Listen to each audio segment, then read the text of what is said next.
The world blurred into a dizzying kaleidoscope of blue and green as Tavria stumbled, her tiny legs giving way beneath her. She had been chasing a butterfly, a bright flash of orange against the dull gray of the power line, when she'd slipped. Now she lay there, whimpering, her hind leg twisted at an unnatural angle, the pain lancing through her small body. She hadn't been alone for long. The sound of human voices, loud and urgent, cut through the quiet hum of the power line. Tavria, even in her pain, felt a flicker of hope. The voices grew closer, and soon, she felt a warm hand gently lift her, the smell of kindness and concern filling her tiny nostrils. The world then became a blur of new smells, new faces, new hands. She was fed, her wounds cleaned, and her limp leg carefully wrapped. The kind woman who had taken her in, with eyes filled with concern, had named her Tavria, after the ancient city near where she was found. Tavria was a fighter. She greeted each day with a wag of her tail, eager to explore the world despite the pain in her leg. But the limp remained, a constant reminder of her fall.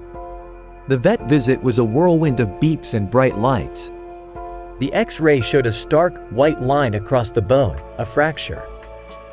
Surgery was needed, a daunting word that echoed in Tavria's head. The operating room, a sea of white and steel, was terrifying. But as the kind hands, now masked and gloved, worked on her, she felt a strange sense of calm. Perhaps it was the smell of antiseptic, a familiar scent from her time on the street. Perhaps it was the gentle touch of those hands. Whatever it was, she knew she was in good hands, and she would be okay. The days that followed were a haze of painkillers and rest, the constant hum of the hospital a lullaby.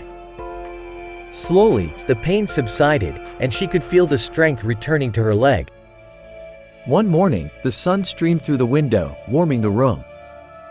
Tavria felt a sudden surge of energy, a deep longing for the outside world.